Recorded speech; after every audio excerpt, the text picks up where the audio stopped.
CHAPTER 17 of The King's Daughter. The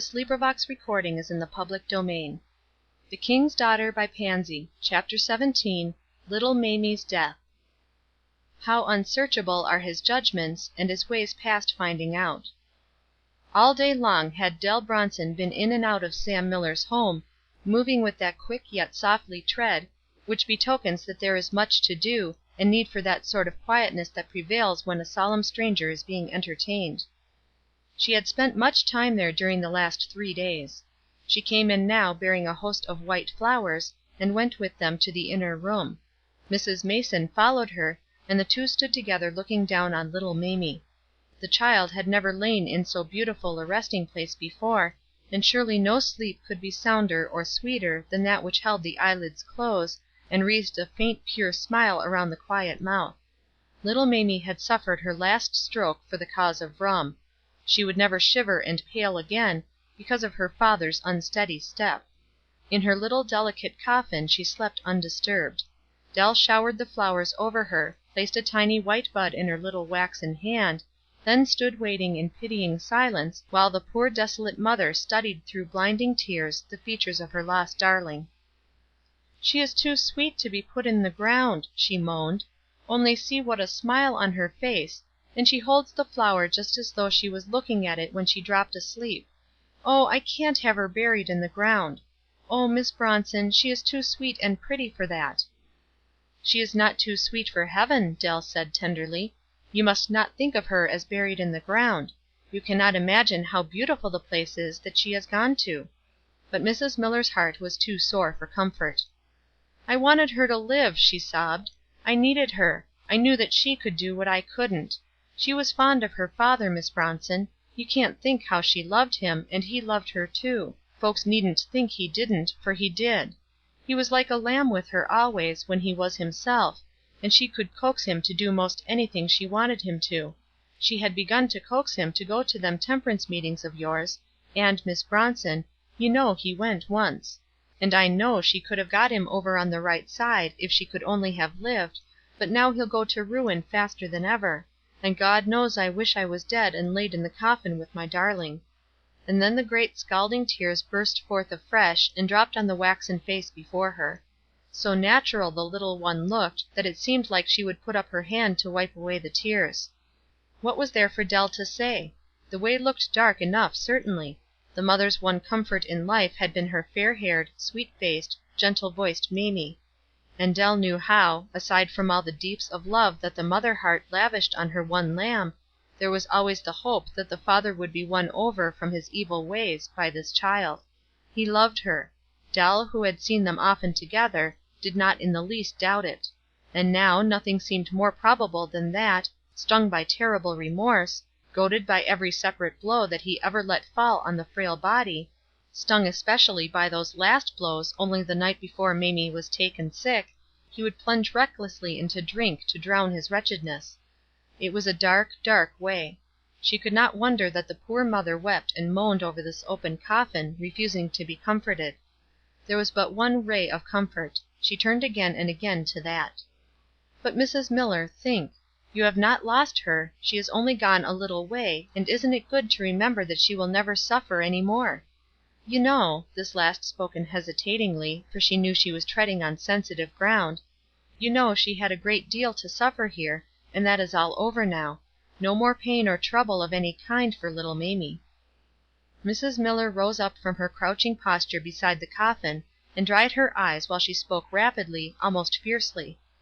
"You don't understand, Miss Bronson. You didn't know my Mamie as I knew her. She would have borne everything that she did, yes, and a great deal more, to save her father. That was her one thought, day and night. I don't understand it at all. I tried to take in what you've said to me about God hearing our prayers, and I've tried to pray. The other night I prayed all night long to Him to save my Mamie's life, for her poor father's sake, and it all did no good. Here she lies, dead. And her father will go to ruin. I suppose it must be so, but I can't understand it. I can't believe that she will be happy up there in heaven when she looks down and sees her father and mother miserable. She loved us so, you know." Poor mourning mother! She had built her hopes on this fair bit of clay that lay motionless before her, and now she had nothing on which to cling. Dell stood looking at her with great sad eyes, uncertain what to say, or whether it would be well to say anything. At last she ventured, timidly: "Mrs. Miller, there is one verse in the Bible that comforts me more than almost any other. 'His ways are not as our ways,' it says, and I think of that constantly. When I make plans and God seems to come in between them and brush them all away, then I remember that he can certainly plan better than I, and that he wants the people whom I am trying to help, wants them for his own, you know, a great deal more than I possibly can, and that quiets me." Mrs. Miller only dimly understood her meaning. She knew nothing of the abiding trust that lived in Dell's heart; but she knew that Dell's father was in the same awful snare as her husband, and she knew that Dell's heart was heavy over it. She had come to understand the young girl during these months. They were waging war against a common foe, and while she worked for her father, Mrs. Miller knew that she still had given time and thought to Mamie's father.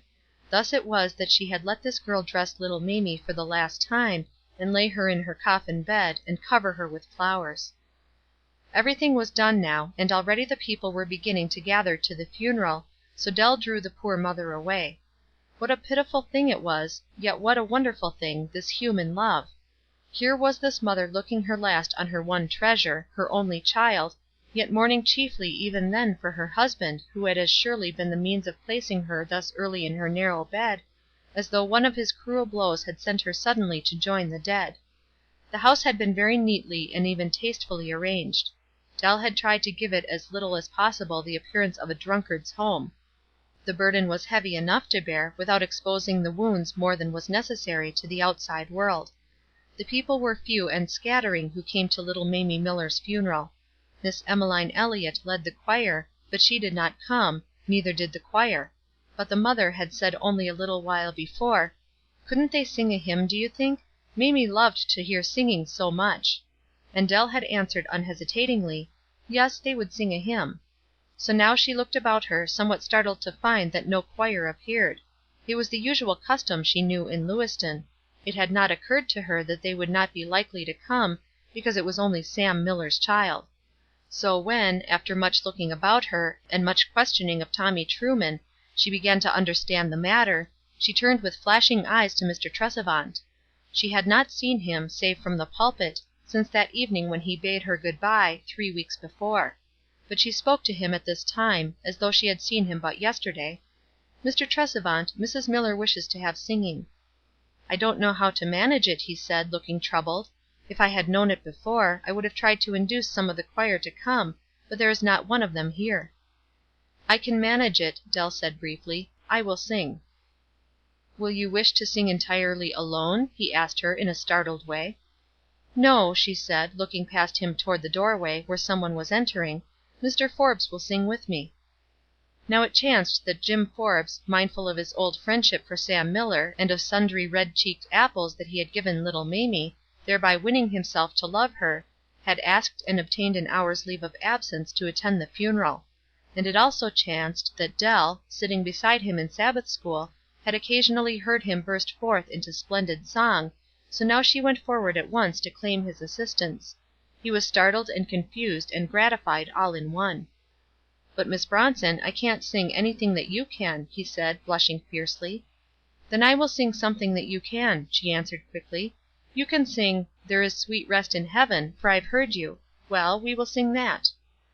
"But," said Mr. Tresevant, on being informed of the selection, "do you think that will be quite appropriate for so young a child?"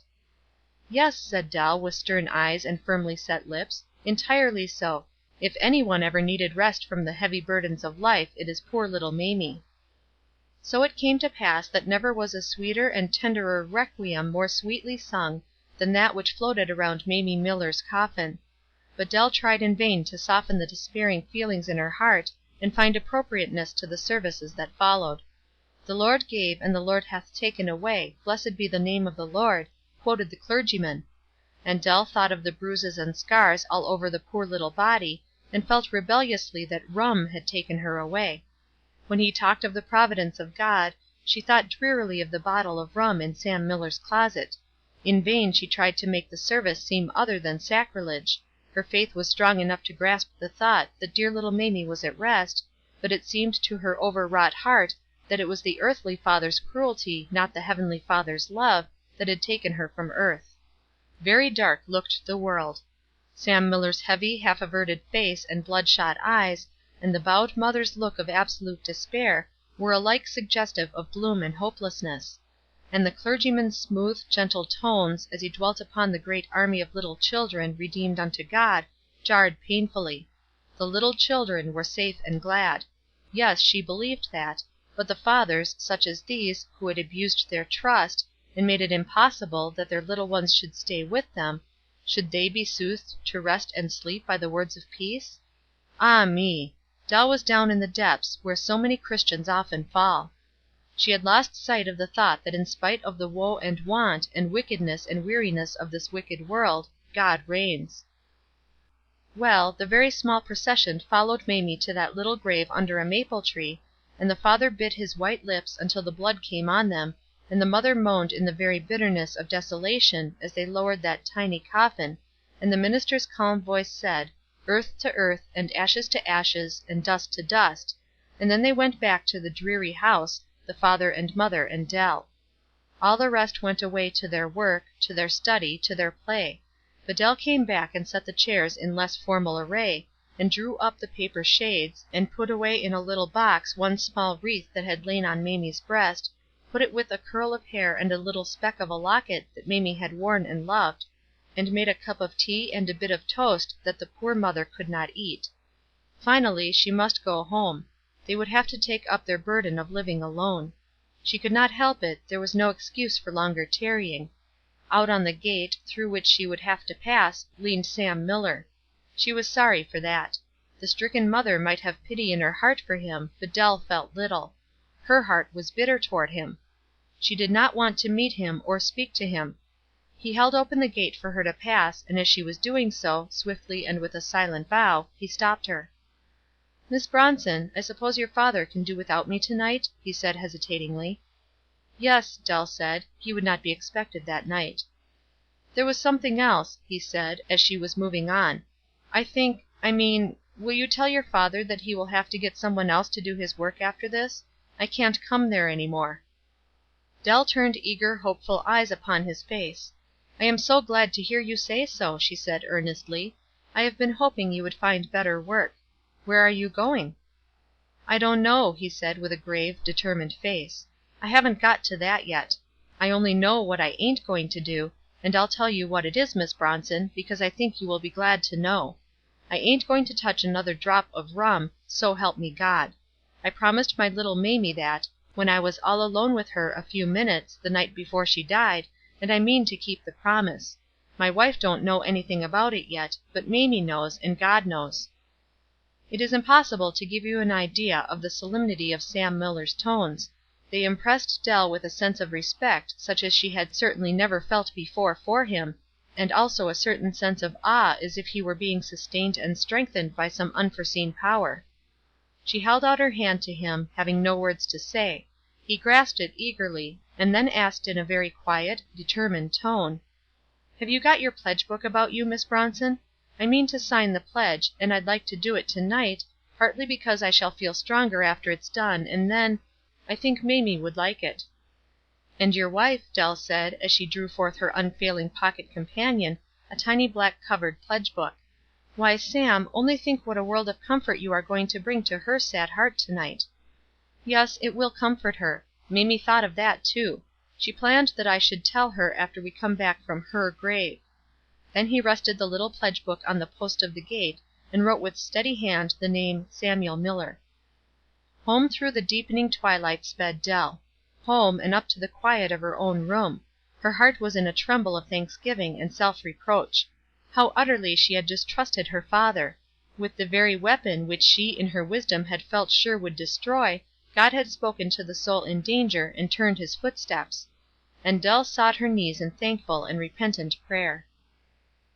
End of chapter 17. Recording by TriciaG.